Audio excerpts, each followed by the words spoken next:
আসসালামু আলাইকুম। প্রিয় দিনাজপুর বোর্ডে ২০২৫ সালের এসএসসি পরীক্ষার্থীরা, আশা করি তোমাদের আজকের ইসলাম শিক্ষা পরীক্ষা ভালো হয়েছে। আজ আমি তোমাদের ইসলাম শিক্ষা পরীক্ষার ৩০টি এমসিকিউর সমাধান দেখাবো। এগুলো তোমরা মিলিয়ে নিবা, তোমাদের কয়টি হয়। তোমাদের যে সেটই আসুক না কেন, এখান থেকে প্রশ্ন পড়ার পর তোমাদের প্রশ্নের মধ্যে থেকে খুঁজে বের করবা আর মিলিয়ে নিবা কয়টি কারেক্ট হয়েছে। ২ নম্বর, ইসলামের মৌলিক বিষয়গুলোর প্রতি পূর্ণ বিশ্বাসকে কি বলে? ঈমান। ৩ নম্বর, হযরত ইব্রাহিম আলাইহিস সালামের উপর কতখানা সহিফা নাজিল হয়েছে? ১০ খানা। শিক্ষার্থীরা, নেক্সট দিন তোমাদের কিন্তু আইসিটি পরীক্ষা রয়েছে। আইসিটির হাই ভোল্টেজ সাজেশন পেতে অবশ্যই তোমরা আমাদের এই অ্যাপটি ইনস্টল করবা। এই অ্যাপের মধ্যে গাইড সেকশনে গেলে তোমরা সাজেশন পাবা, সাজেশনগুলো পড়বা, আশা করি অনেক বেশি কমন পাবা। এখানে কিন্তু খুব সুন্দরভাবে অভিজ্ঞ টিচার দ্বারা সাজেশনগুলো তৈরি করা হয়েছে। অ্যাপের লিঙ্ক ডেসক্রিপশন বক্স ও কমেন্ট বক্সে দিয়ে দেবো, সেখান থেকে অ্যাপ ইনস্টল করে পড়তে পারো তোমরা।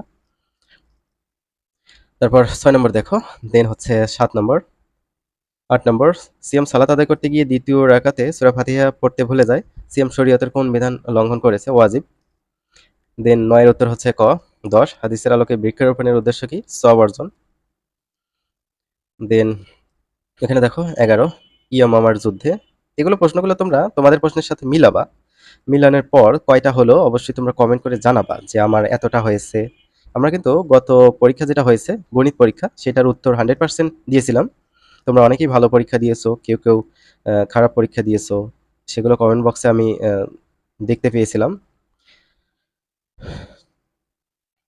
২১, মানব জীবনের সর্বশ্রেষ্ঠ সম্পদ হচ্ছে উত্তম চরিত্র। ২২, নিশ্চয়ই মুত্তাকিগণের জন্য রয়েছে সফলতা, এটি কার বাণী? আল্লাহ তাআলা। ২৪, এক মুসলমান অপর মুসলমানের ভাই, হাদিসটি দ্বারা বোঝায় ইসলামের ভ্রাতৃত্ব। কত খ্রিস্টাব্দে হযরত মুহাম্মদ সাল্লাল্লাহু আলাইহি ওয়াসাল্লাম নবুয়ত প্রাপ্ত হন? ৬১০ খ্রিস্টাব্দ। কিতাবুল মানাজির কি বিষয়ক গ্রন্থ? চক্ষু বিজ্ঞান। রসায়ন শাস্ত্রের জনক কে? জাবির ইবনে হাইয়ান। ২৮ এর উত্তর আছে, এভাবে ২৯।